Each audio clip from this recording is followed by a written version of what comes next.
Dworkin é conhecido como um ferrenho crítico do positivismo jurídico. Especialmente ele critica o livro de Hart, O Conceito de Direito. Enquanto Hart dizia que, nos casos difíceis, havia uma certa discricionariedade judicial, a gente já falou disso, devido à textura aberta do direito, o Dworkin discorda completamente, dizendo que, na verdade, os juízes trabalham com um leque de princípios que os auxiliam na atividade de julgar. Então, ao contrário de Hart, o Dworkin não acredita nada na discricionariedade do lado de julgar, mesmo nos casos difíceis. Para o Dworkin, o julgamento nunca é discricionário, mas sempre é de acordo com o direito, e se não está na lei escrita, está de acordo com os princípios, tá? Para ilustrar, então, a sua ideia de que as decisões judiciais nunca estão baseadas no conceito de discricionariedade judicial, o Dworkin traz o exemplo do caso Riggs versus Palmer. Riggs versus Palmer é um dos casos mais famosos e emblemáticos dos Estados Unidos. E ele anulou o testamento porque o neto matou o seu avô por envenenamento para receber a herança. Segundo o direito positivado naquela época, então, segundo as leis daquela época, não havia nada que impedisse que o neto recebesse a herança mesmo tendo matado seu avô. Entretanto, o Tribunal de Nova York entendeu ser aplicável o princípio, que também não estava positivado no direito, de que ninguém pode se beneficiar da sua própria torpeza. Dessa forma, então, a Corte invocou esse princípio abstrato e amplo para justificar a nulidade de uma regra que estava positivada de forma inequívoca. Ou seja, ele iria ganhar a herança de acordo com a lei, de acordo com o direito positivado. Certo? Então, segundo Dworkin, esse caso não é uma aberração ou uma discricionariedade, nada disso.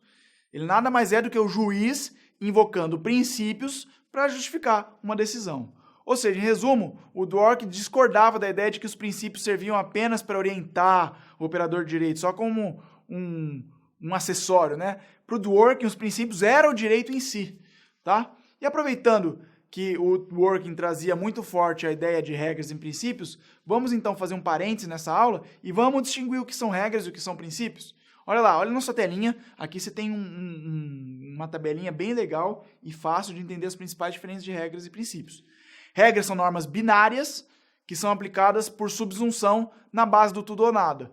Ou você está cumprindo uma regra, ou você está descumprindo ela. Binária, por quê? Binária, ou 0 ou 1, né? Ou você cumpre, ou você descumpre. Elas também são específicas, elas são pouco abstratas, elas são bastante concretas as regras, e a aplicação delas é direta, você já pode aplicar. Então, se você descumprir uma regra, você aplica e já vê a sanção consequente. Tá? Agora, já os princípios, eles são normas que são aplicadas na base da ponderação, do sopesamento. Enquanto as regras são tudo ou nada, os princípios são mais ou menos. Eles são mais genéricos e são muito mais abstratos. Os princípios, para serem aplicados, eles dependem da interpretação do aplicador, certo? Por exemplo, então eu vou dar um exemplo aí de regra e um exemplo de princípio, tá? Exemplo de regra, se eu avanço no sinal vermelho, eu estou descumprindo uma regra. É muito simples, o sinal está vermelho lá, se eu passar com o meu carro, eu estou descumprindo. Agora, pensa nos princípios, pensa nesse exemplo agora que eu vou te dar. Imagine dois princípios, liberdade de expressão versus liberdade religiosa. Eu não sei se você lembra, mas um jornal francês, ele publicou uma charge satirizando Maomé, fazendo uma piadinha com Maomé, que é o profeta dos muçulmanos. Isso gerou um grande debate aí, o jornal chama Charlie Hebdo, não sei se você se lembra disso, e esse debate se deu em torno dos limites da liberdade de expressão.